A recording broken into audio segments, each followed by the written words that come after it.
Hey, what's up? Welcome back to your channel name. This time, we're going to dive into a story that will make you think twice before walking alone at night. Grab some snacks, turn off the lights, and listen closely. Elena Moreau watched the landscape blur past the train window as it carved its way through the misty hills of eastern Belgium. She never expected her research would lead her to a place like this, Rothel, a village so obscure it barely appeared on modern maps. She wasn't here for tourism.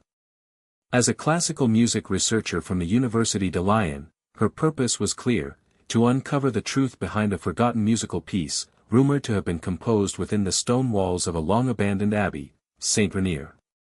The letter that started it all was old, written in flowing ink on yellowed parchment, tucked away in a collection of damaged manuscripts. It spoke of a sacred composition, written by a cloistered female choir, said to possess a harmony unlike any other, transcendent, divine, and haunting. That letter ended abruptly, with no signature or date, but it called to her in a way she couldn't explain.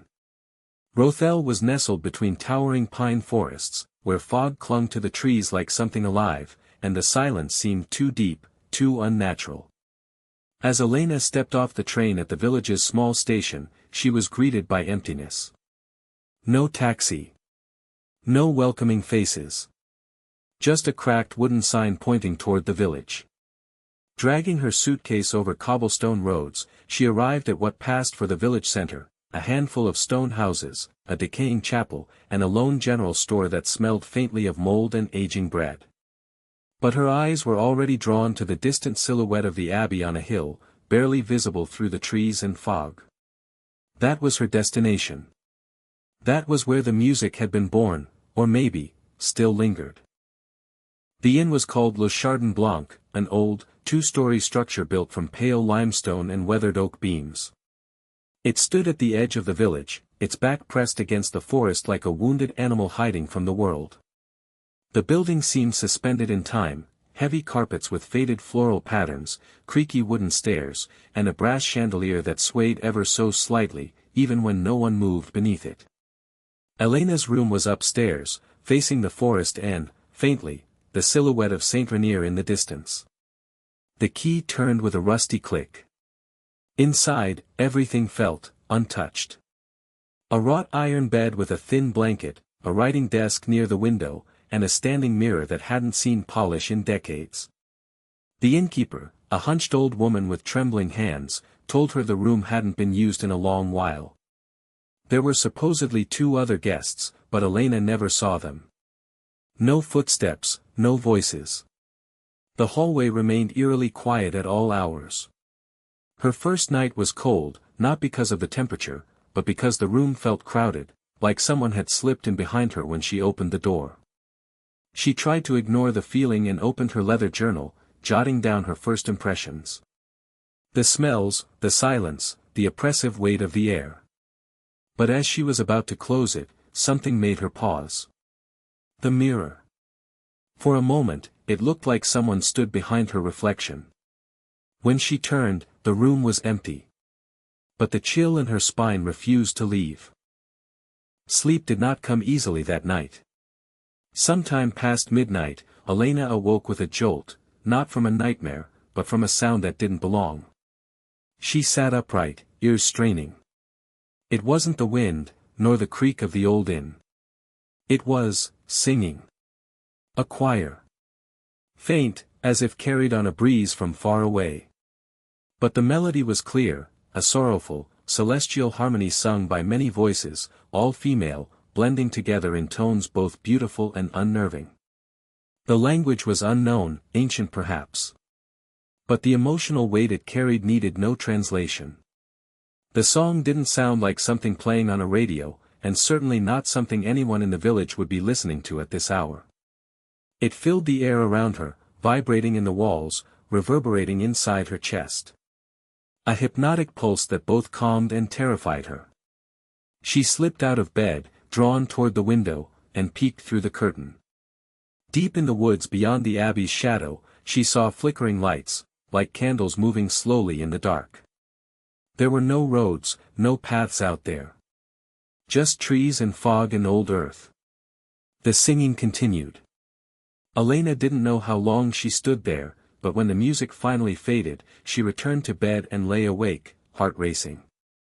It wasn't fear that kept her up, not exactly. It was the knowledge that something had reached out to her. Something ancient. Something unfinished. By morning, the music had vanished, but the memory of it clung to Elena like smoke.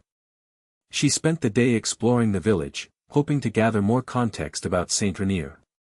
But every time she brought up the abbey's name, villagers would go quiet. Some gave her a nervous smile and changed the subject.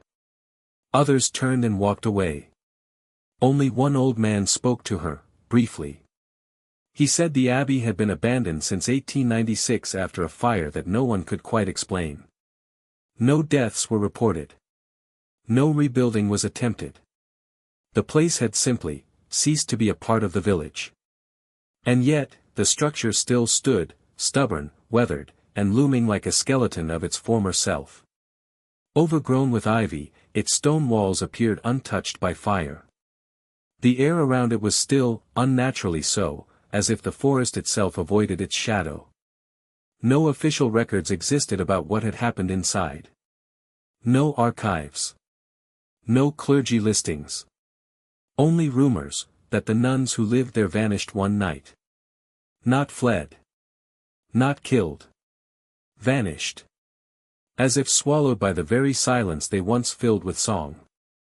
Elena realized the village lived in the abbey's shadow, not physically, but spiritually. It was their collective ghost, haunting them quietly for over a century. There was one man who didn't turn away when she asked questions. Father Lucien, the village's retired priest, lived alone in a cottage at the forest's edge. His home was lined with books, dried herbs, and candles that burned at all hours. He knew about Saint-Renier. He admitted to once preaching near its grounds, years ago, before the church was shuttered and forgotten. When Elena explained her purpose, he didn't interrupt. He simply stared, as though measuring the weight of her soul. Then, he spoke. You can study. But never cross the threshold after sunset. His voice wasn't angry, nor dramatic. Just tired. Like someone who had repeated this warning too many times, and seen it ignored too often. He didn't explain why. He didn't need to. The look in his eyes said more than words ever could. It wasn't just about danger. It was about the abbey's refusal to stay asleep. About whatever still stirred within its stones after dark. That night, Elena sat at her window again, eyes fixed on the silhouette of Saint-Renier. And the silence felt like it was holding its breath. The forest leading to Saint-Renier was dense, tangled, and unwilling. No trails existed, only the faint impressions of deer paths and the occasional rustle of something unseen darting through the underbrush. Elena walked slowly, guided only by her compass and a crude sketch from a century-old map. She reached the edge of the abbey grounds by mid-afternoon. The sun above offered little warmth, and a strange quietness swallowed the usual sounds of birds and wind.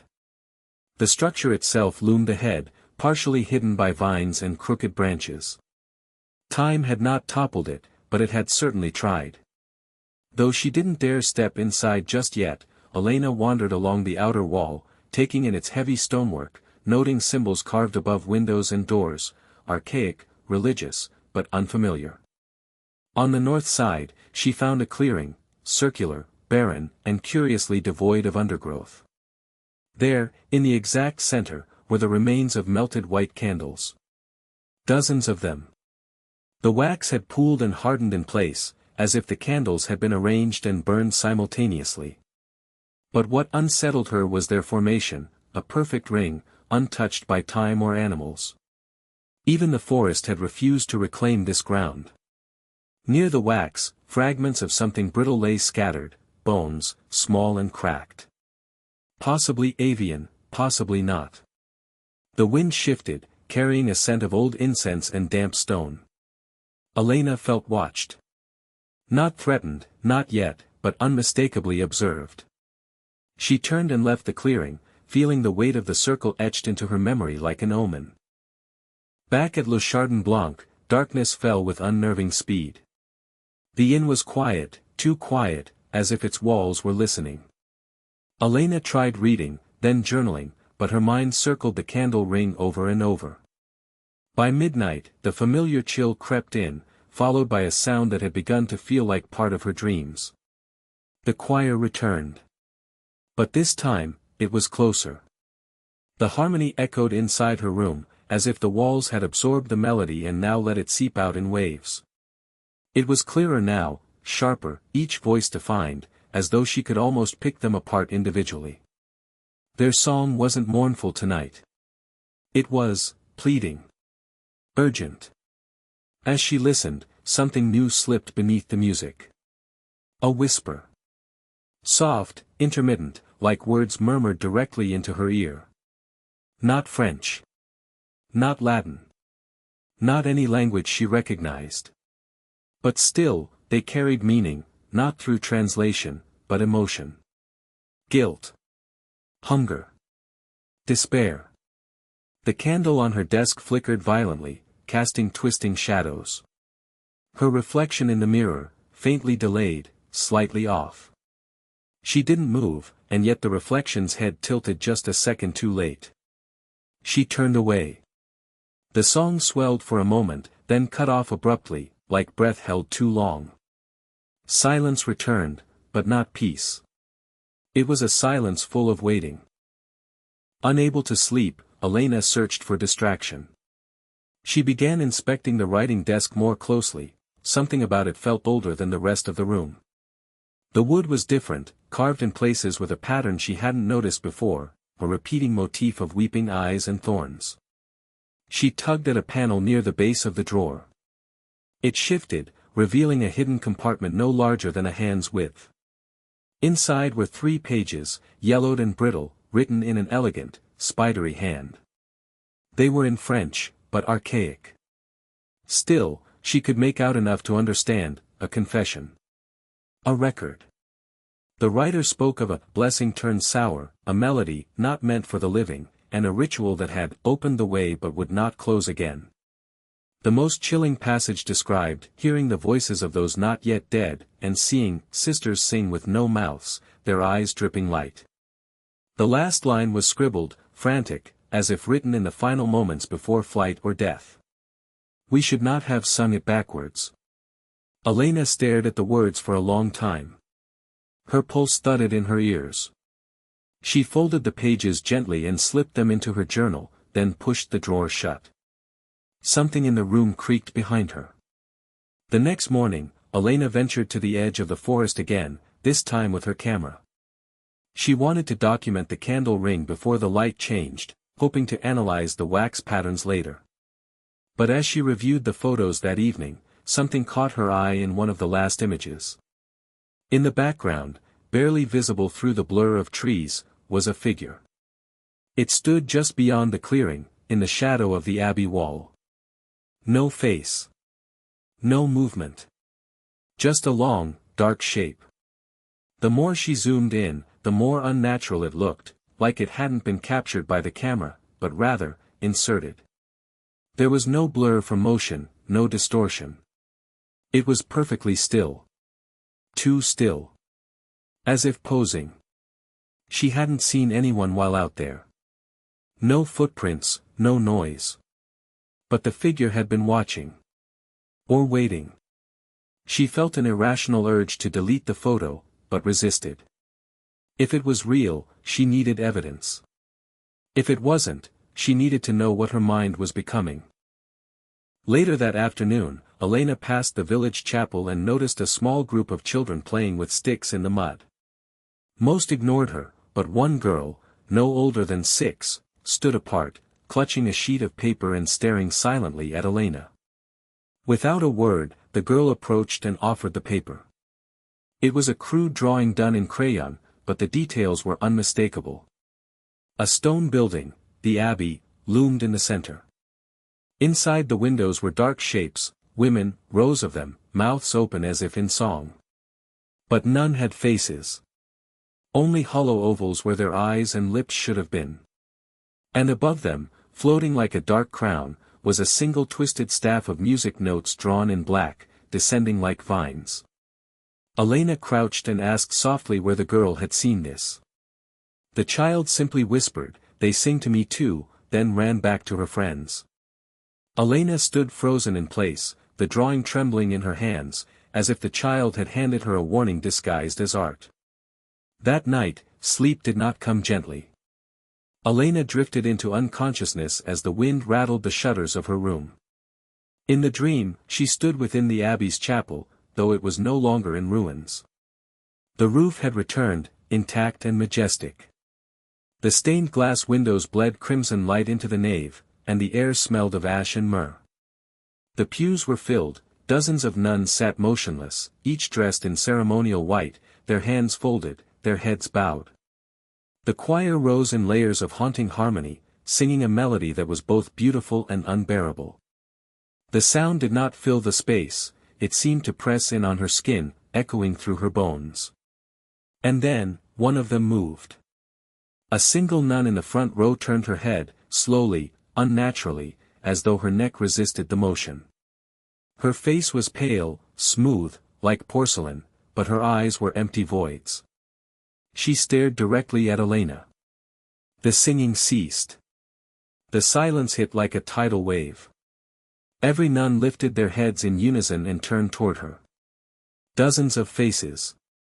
Dozens of blank, silent screams frozen in stillness. And then, the nun who had first looked at her mouthed something slowly. It wasn't a warning. It wasn't a curse. It was an invitation. Elena woke with a gasp, drenched in sweat, the echo of the choir still humming in the corners of her room. Unable to rest, Elena wandered to the town's small archival library the next morning. She sought information, not just about the abbey, but about anything related to the strange music, the rituals, the symbols carved into the walls. There, in the dusty back corner among brittle records and decaying parish logs, she met Madame Seraphine, the town's last living librarian, almost blind and impossibly frail, yet sharp as a knife. Madame Seraphine didn't ask Elena why she had come. She merely pulled a drawer open and handed her a folder wrapped in linen, whispering, "They always come when it starts to sing again." Inside were faded hymnals and fragments of ecclesiastical scripts written in a mixture of Latin, Old French, and something far older. Elena deciphered just enough to understand that the abbey had once harbored a choir of divine resonance, a group of nuns trained in a celestial melody thought to bring one closer to the divine. But somewhere along the way, the hymn had been reversed.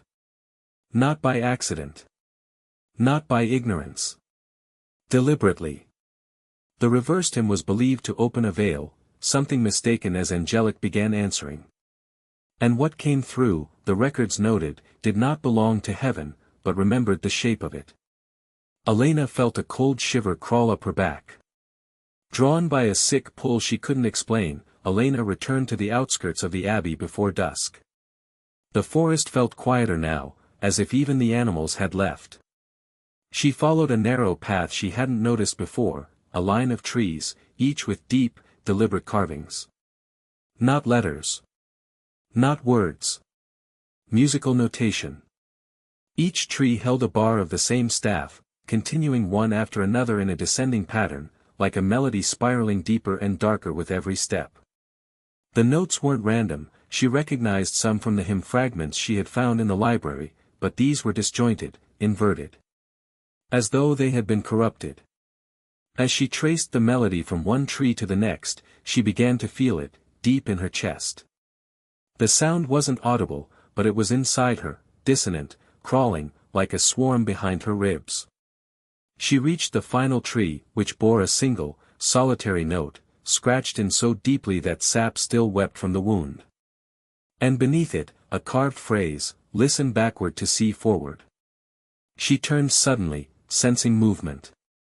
But the forest stood still. For now. Before leaving the clearing, Elena set her audio recorder on a tree stump and let it run for several minutes while she walked its perimeter. No sound reached her ears during the recording, only the wind and the occasional creak of old branches overhead. Later that evening, back in her room, she listened to the playback. For the first 2 minutes, it was uneventful.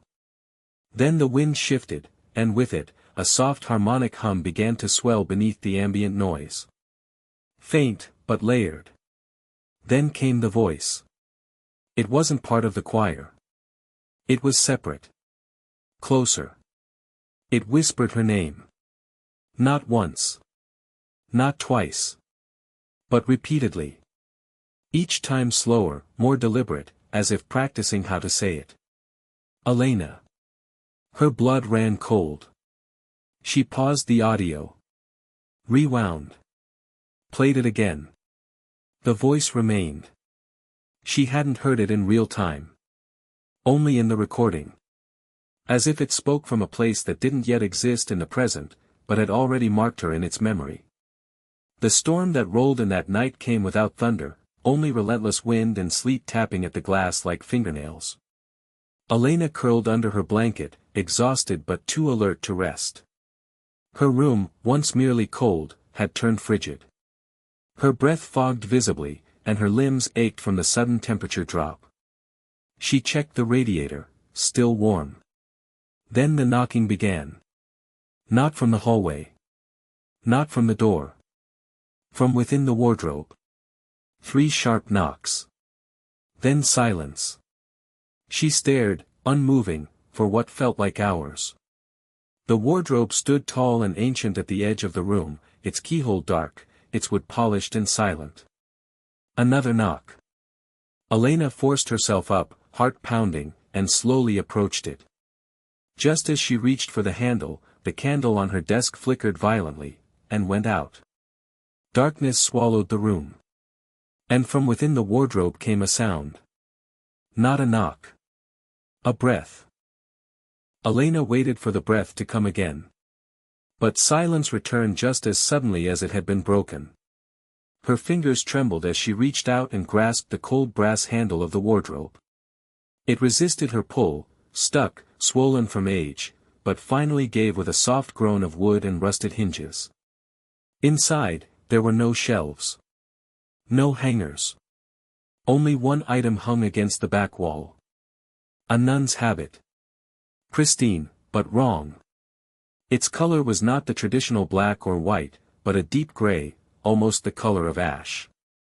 The fabric looked ancient yet untouched by dust, as if preserved by some unseen force. She touched it.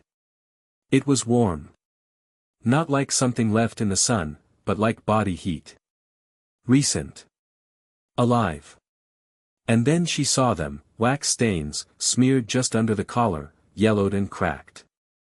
A faint scent rose from the garment, incense, smoke, and something metallic. She didn't know why, but she felt the urge to step back. To close the door. To forget.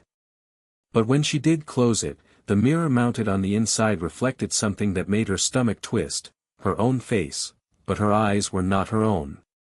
They were hollow. Her reflection smiled. She did not. The following day, Elena ventured to the ruins of the abbey itself for the first time. It had rained the night before, and the ground was soft, giving way beneath her boots as she stepped inside what remained of the chapel. Among the rubble, tucked beneath a collapsed lectern, she found a mold-eaten chest, likely untouched for decades. Inside were scraps of manuscripts, rotting hymnals, and a small black book with a leather cover that creaked as she opened it. The pages within were warped by water and time, but still legible. It was a mass register. One entry stood out, written in ornate Latin script with a thick quill. Missa Silentium. Beneath it, the Mass of Silence. All sisters in attendance. No words spoken aloud. Eyes closed. Doors sealed. One voice to lead from beyond. And then, a list of names. A roll call. Half were crossed out with a red line. The other half bore no markings. Instead, beside them were faint, curved symbols that looked like musical clefs, but distorted. She counted. 32 names. Only 10 ever signed again in later pages. The others, never returned. Drawn by a sudden intuition, Elena stepped behind the ruined altar. Most of the floor was cracked stone, but a circular depression stood out, a stone basin half buried in dust and ivy. It had once been part of the sanctuary. Inside, she expected debris. Instead, she found hardened wax. Thick, layered, and discolored, remnants of hundreds of burned candles. Embedded within it were small white objects. At first, she thought they were pebbles. But as her fingers brushed one loose, it rolled onto the floor and landed with a soft clink. A tooth. Human. She froze. Then looked again. There were more. Dozens. Each one partially entombed in the wax, as if deliberately placed, like offerings. Or sacrifices. Around the basin's rim, a Latin inscription read, Cantus Dentium, Sacramentum Lumen. The song of teeth, the sacrament of light.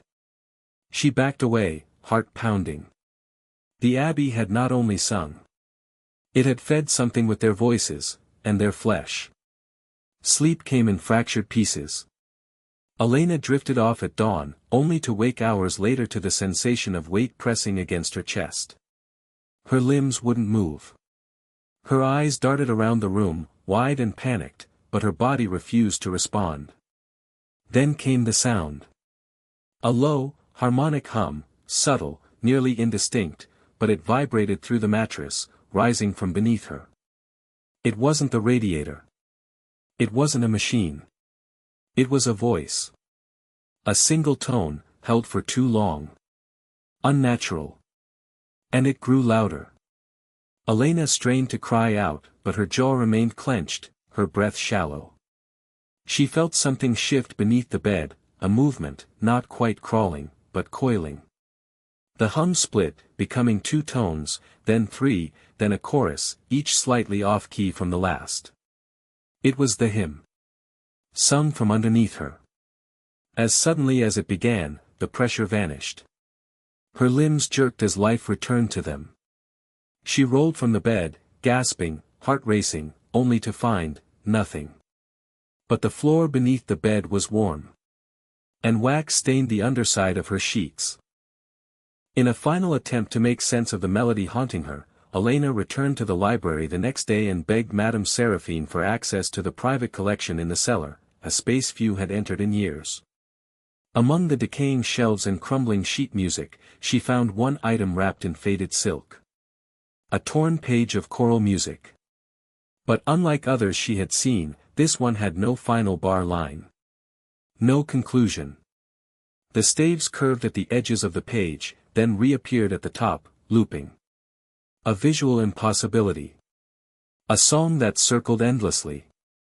The notes shifted subtly with each cycle, as if the paper rewrote itself. And at the top, in tiny script, Domina audit. Itera. The lady hears. Again. She ran her fingers over the parchment, and for a split second, the song sounded in her head. Not as a memory. But real, in that moment, surrounding her. Her vision dimmed. She dropped the sheet. When her senses returned, she found herself sitting on the library floor, an hour passed, blood running from her nose. The music was gone, but something else had begun to hum, faint and steady, from deep within her own bones. Elena awoke at the first toll of the bell. It was still dark, the sky just beginning to pale with the approach of dawn. The sound was unmistakable, the iron bell of Saint-Renier's chapel, once used to announce deaths in the village. The last time she had heard it was during her first week in town, when an old fisherman had passed. That time, the villagers had gathered, heads bowed, candles lit. But this morning, no one stirred. She looked out her window. No procession. No mourners. Only empty streets and closed shutters. Yet the bell continued, 9 slow, deliberate tolls. And then silence. Later that morning, she asked the innkeeper if someone had died. He blinked, confused. No one, he said. The bell hasn't worked for years. But Elena had heard it clearly. The sound wasn't coming from the tower. It was coming from somewhere beneath it.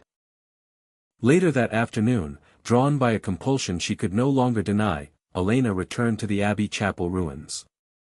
The clouds hung heavy overhead, casting everything in a dim, sallow light. Wind rushed through the broken arches, stirring dust and dead leaves like whispers through forgotten prayers. Inside, she noticed something new. Footprints. Small. Barefoot. Pressed into the thin layer of dirt covering the marble floor. They led from the entrance, past the altar, and toward the choir loft, then veered sharply toward a section of flooring she had never thought to inspect closely. The footprint stopped at a sealed trapdoor, nearly invisible in the stonework. No handle. No hinge. Just a faint indentation around its edges, as if someone, or something, had carefully pressed it back into place. She knelt, brushed away the dirt. Carved into the stone above it was a series of symbols, musical notation, but arranged like a lock. A score waiting to be played. One particular symbol had been scratched over until the stone had chipped away entirely. A clef. Or, a sigil. Elena left before sunset, unsettled but determined to return with more tools, notes, maybe even a way to open the trapdoor. But when she returned just as the sun began to sink below the horizon, she saw them. Candles. Not placed by her.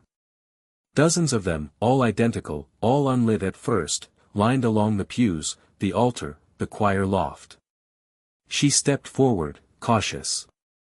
The moment she passed the threshold, the first candle flickered to life. Then another. And another. One by one, each flame caught the next, as though responding to her presence. They formed a path. A perfect, silent procession of fire leading not to the altar, but to the trapdoor. The rest of the abbey remained cold. But the air above the trapdoor felt warm. Breathing. Like something below was waiting. Listening. Back at the inn, Elena pored over more materials Madame Seraphine had allowed her to take from the archives. In the spine of an old hymnal, she found a journal, small, bound in faded red leather, initials etched in gold, Sr. Sister Rosalie. The last known choir mistress of the abbey. The entries were scattered and frantic, each one more fragmented than the last. Rosalie had been obsessed with something she called la reflet divin, the divine reflection. She believed their sacred music didn't reach angels, but a mirror of something divine. A thing that pretended to be holy. That learned by watching. It could not create, only reflect. And it reflected what it heard in the sisters. It sang back their sorrow. It echoed their faith. Until it no longer needed them to sing. Until it began humming, on its own. The final entry was smeared and unfinished. They sing in dreams now. Even when I am awake. I cannot tell who is me anymore. We are all, reflections. Haunted by Rosalie's journal, and unable to fight the pull any longer, Elena returned to the forest path lined with carved musical bars. She brought her recorder and a tuning fork, striking it once to find the first note. Then she hummed. One note at a time, carefully, matching the sequence on the trees. The downward melody. Each note weighed heavier on her chest, like bricks stacked on her lungs. Her breath fogged again despite the warmth of the evening. With each note, the forest seemed to hush, birds stilling, leaves unmoving, even the wind suspended as though listening. By the end of the sequence, her knees trembled, and blood trickled from her nose once more. The recorder in her pocket crackled to life, though she hadn't turned it on. Then a sound. Stone. Grinding. From the direction of the chapel. The trapdoor. Opening. The trapdoor groaned as it lifted, slow, reluctant, as though it hadn't moved in decades. Beneath it lay darkness, but not the empty kind. It was thick, textured with unseen things pressing against the edges of her perception. Elena shone her flashlight downward. A spiral staircase descended into the earth, carved not from the same stone as the chapel but from something else, something unnaturally pale. Bone white, almost luminous in places, as though light was trying to escape from within. Each step was uneven, worn not by time, but by repetition. Many feet had walked this path before her. As she began to descend, her breath caught. The humming was back. Faint. Just beyond the threshold of hearing. It wasn't coming from a speaker or pipe, it came from within the stone. The deeper she went, the louder it became. Not a song, but a harmony of breath. As if the walls themselves were exhaling. At the bottom, the stairway opened into a vast chamber. The air was cold, dry, and unnaturally still. The walls stretched outward into shadow, and her flashlight revealed rows of stone figures lining either side, like sentinels. Nuns. Dozens of them.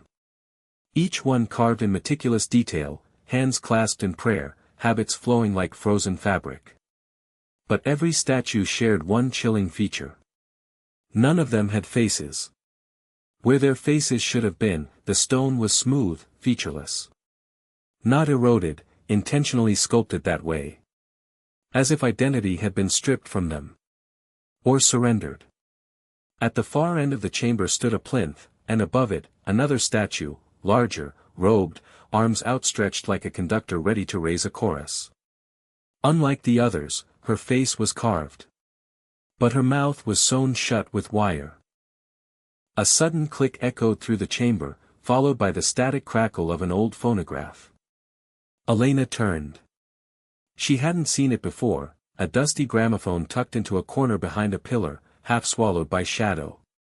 Its turntable spun, needle dropping without a hand to guide it. Music filled the air. Low, distorted, reversed. She knew the melody. It was the same one that had haunted her dreams, the one etched into the trees. But now, played backward, it sounded broken, its meaning twisted.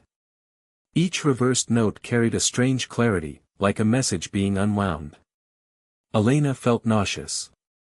The stone under her feet seemed to pulse. Her skin tingled with cold sweat. As the hymn reached its crescendo, one of the faceless statues began to tremble. A slow drip struck her shoulder. She looked up. From the ceiling, wax was beginning to fall. Thick, yellow, and warm. Not from candles, but from pores in the ceiling itself. The wax landed on her coat, her skin, clinging, searing slightly. She stepped back, heart racing. Then she looked closer at the walls. What she thought was pale stone, wasn't stone at all. The surface was soft in some places, ridged in others. Textured like something once melted and cooled again. Candle wax. All of it. The entire crypt. She reached out, scraped her fingernail along the surface. It peeled easily, flaking like brittle skin. Embedded in the wax were teeth. Hair. Fingernails. The statues weren't sculpted. They were cast. Poured.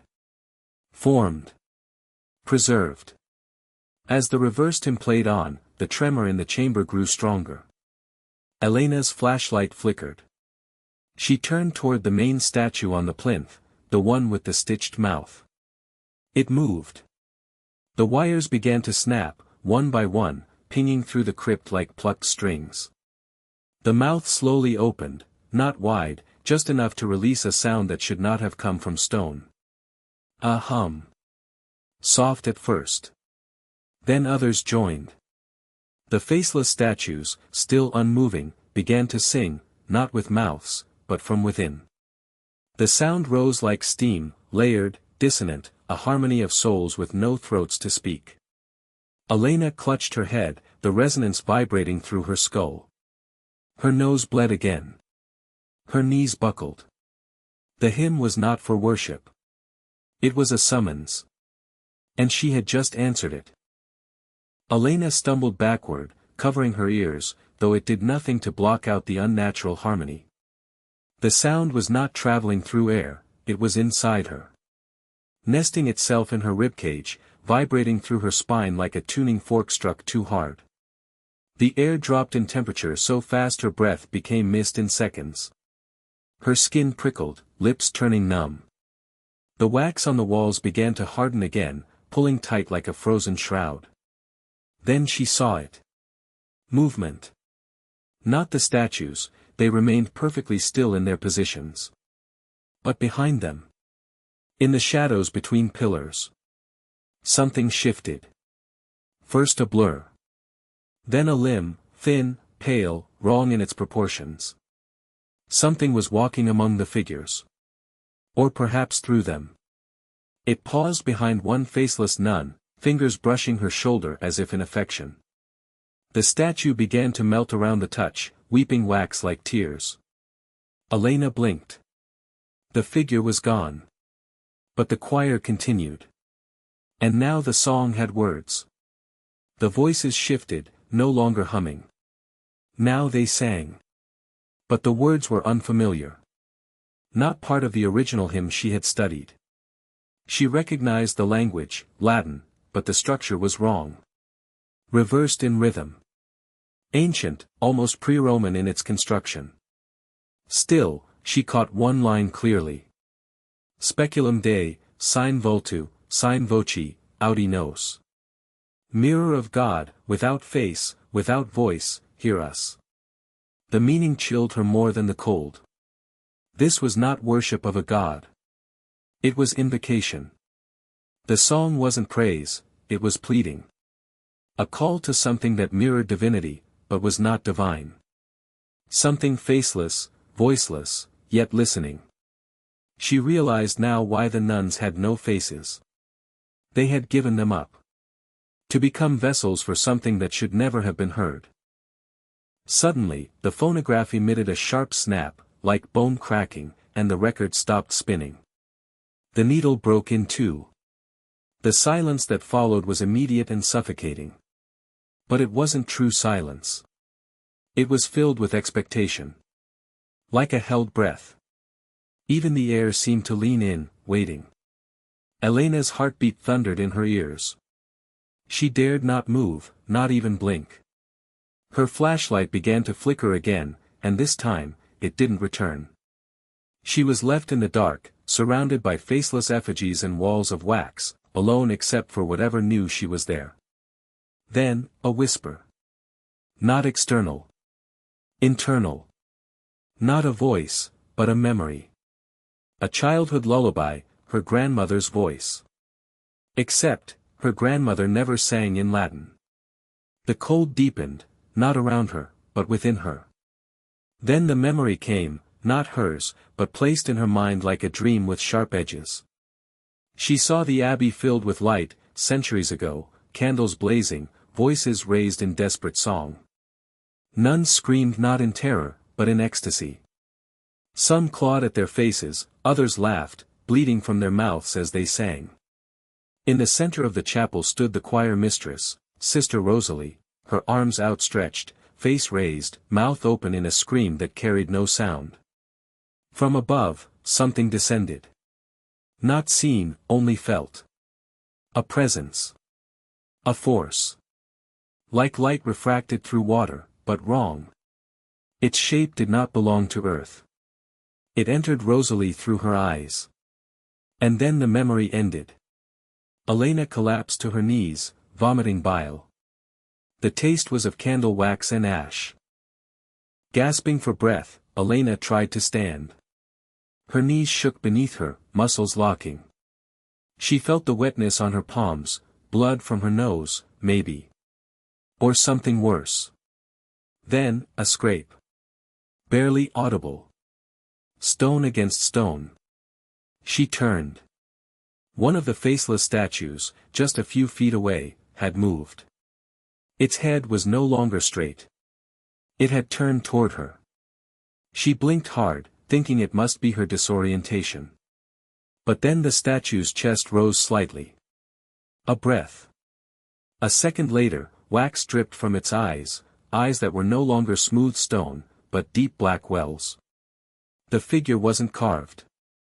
It was becoming alive. And it was looking directly at her.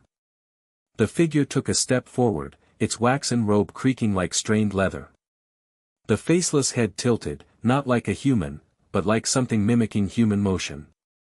It stopped just in front of Elena. She couldn't scream. Couldn't move. Every limb locked, as if her body recognized something her mind hadn't caught up with yet. Then, from the depths of the statue, a voice bloomed, not from a mouth, but from inside her skull. It wasn't words. Not exactly. It was invitation. A beckoning without language. A call to join. Not as a guest, but as a vessel. A silent choir member. Another figure in the crypt, faceless, voiceless, eternal. She felt her skin begin to tighten. Her face itch as if melting. A thin trickle of warmth slid down her cheeks. Wax. Hours later, back at her small hotel room in the village, Elena stood in the mirror. She hadn't spoken since she returned. The rosary was still in her hand. It wouldn't drop. Wouldn't slide from her fingers. The metal was fused to her skin like it had grown there. The wood had turned black. Her reflection looked unfamiliar. Eyes red. Skin pale. But worse, her face felt numb. Not cold. Not tingling. Just absent. She touched her cheek, and for a brief second, her fingers didn't recognize what they felt. As if something was already trying to erase her. Sleep came without warning. No dreams at first. Then, darkness. And within it, the crypt. The choir. The hymn. This time, Elena wasn't watching. She was standing among them. Faceless. Hands clasped. Robe flowing in soft waves. Her voice rose in harmony with the others. Not screaming. Not weeping. Singing. And it felt right. Her dream self turned to the camera. No eyes. No mouth. Just smooth, waxen flesh. Yet, her voice echoed clearly. Speculum Dei, sine vultu, sine voci, audi numbers. Somewhere beneath the horror, her hand brushed against the rosary she had taken from the chapel upstairs. Wooden beads. A simple cross. It burned in her hand, literally. The metal cross sizzled against her palm like hot iron, yet she held it tighter. Driven by pure instinct, Elena stood and staggered toward the plinth, the base of the statue with the stitched mouth. With all her strength, she raised the rosary and slammed the cross into the stone. Once. Twice. On the third hit, the plinth cracked. The statue shrieked, not in sound, but in a pressure that imploded inside her skull. The hymn ceased. The statues froze. Wax exploded outward like shattered glass. Silence returned. True silence. Elena didn't wait. She turned and ran, ignoring the burning in her lungs, the blood in her throat, the trembling of her legs. The crypt behind her began to groan, not like stone, but like something alive in pain. Walls bubbled and cracked. Wax oozed from the ceiling faster, like the abbey was bleeding. The spiral staircase loomed ahead, her way out. She climbed, barely avoiding the collapsing steps behind her. As she reached the top and slammed the trapdoor shut, the humming returned for one brief second. And then died. The chapel above was unchanged. Dust. Decay. Shadows. But the air was different now. Warm. As if the abbey had exhaled. That was our story for tonight. Do you think it's just an ordinary tale, or is there something more to it? Share your thoughts in the comments. Don't forget to like, share, and subscribe so you won't miss the next stories. See you, if you still dare to watch next time.